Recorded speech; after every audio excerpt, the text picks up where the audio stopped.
Faltando um pouco mais de 80 dias para o começo da COP30, Conferência das Nações Unidas sobre Mudanças Climáticas, que vai ser sediada em Belém, cerca de 80%, isso mesmo, eu disse 80% dos 197 países que assinaram o Acordo de Paris ainda não atualizaram as metas de redução dos gases do efeito estufa, que são responsáveis pelo aquecimento global. O alerta foi feito pelo embaixador André Corrêa do Lago, presidente da COP30, por meio de carta enviada à comunidade internacional. Então, para fazer uma análise sobre esse tema, a gente faz conexão agora com o professor da FGV Direito Rio e também da Escola de Economia da FGV em São Paulo, onde lidera pesquisas e projetos sobre clima e transição verde, o Daniel Vargas. Daniel, boa tarde. Seja sempre muito bem-vindo.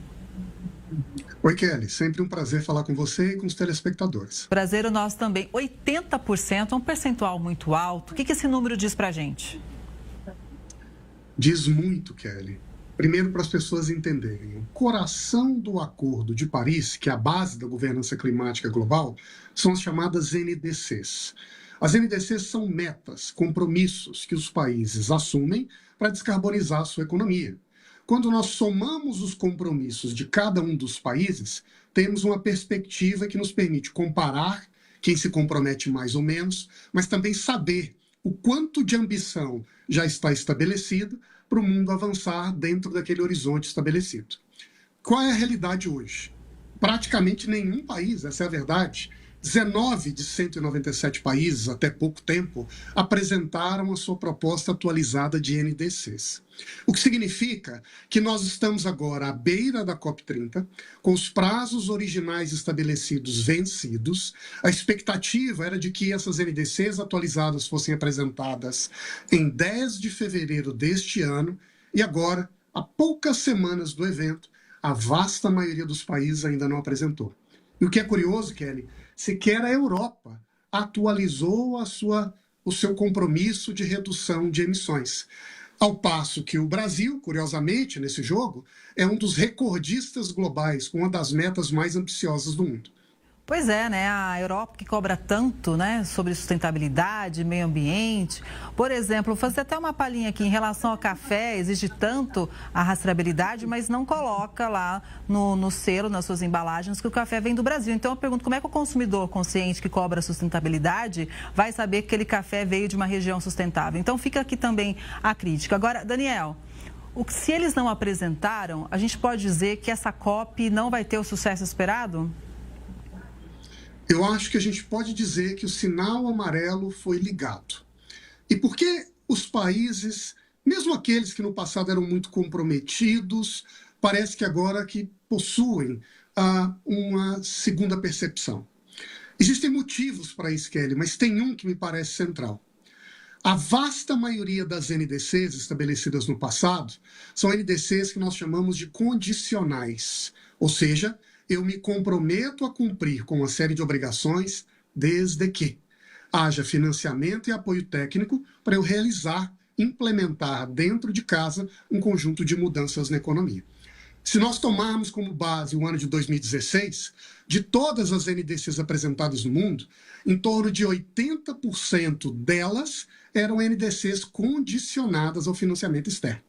O que aconteceu na última COP, na COP29, que aconteceu ano passado no Azerbaijão, foi uma espécie de impasse, em que grande parte do mundo, e em particular os países mais pobres, levantaram a mão e disseram: nós não aceitamos qualquer nova obrigação ou compromisso até que os países ricos se comprometam a financiar os nossos esforços nacionais. Pediram 1,3 trilhão de dólares ao ano e ganharam 300 bilhões.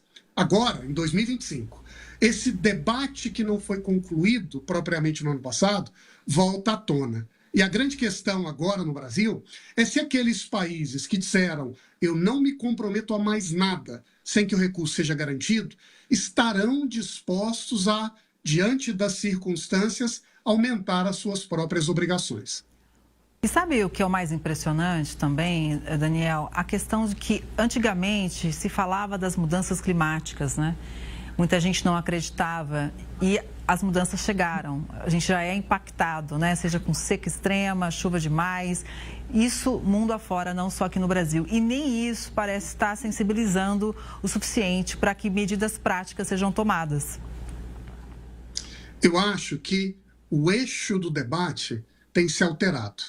No passado era um eixo climático. Existe, não existe esse problema climático, que consequências ele causa? Agora, há um reconhecimento praticamente unânime no mundo de que as mudanças climáticas chegaram e estão provocando danos, em particular a regiões mais pobres e vulneráveis do mundo. E o debate que acontece no mundo neste momento passa a ser cada vez mais um debate sobre justiça climática, que olha não só para o fenômeno das mudanças do clima, mas para quem vai pagar essa conta. E a partir daí, questões que se tornaram secundárias no passado voltam a ter prioridade. Se nós olharmos na história, quem foram os principais responsáveis por emitir a maior parte dos gases que provocam as alterações do clima? Foram os países na África, na América do Sul, no Sudeste Asiático? Ou foram os países ricos do Atlântico Norte? Se olharmos para o passado, qual é a base industrial e econômica prioritariamente responsável por essas emissões? Foi o setor de energia ou foram outros setores como o uso da terra? E essas distinções voltam a debater como nós vamos organizar os custos e oportunidades da transição verde. Não é mais se há mudança do clima, é como o mundo vai dividir a responsabilidade para lidar com um problema que já é real. Falando sobre dividir responsabilidade, Daniel, gostaria da sua análise para a gente fechar aqui a questão de como as guerras impactam sobre esse apoio ou não a financiamento sobre o clima. Como que você vê isso? Eu acho que o impacto é direto e amplíssimo, Kelly.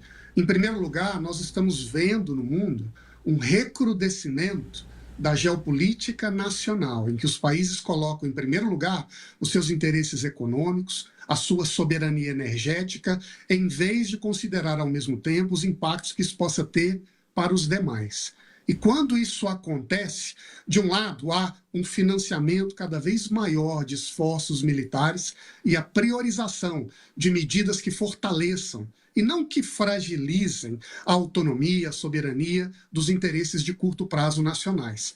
E o efeito imediato dessa nova postura é que uma agenda política global que busca resolver problemas que não dizem respeito a cada nação em particular, mas que nos afeta a todos em comum, deixam de ser uma agenda prioritária e passam a ser uma agenda secundária.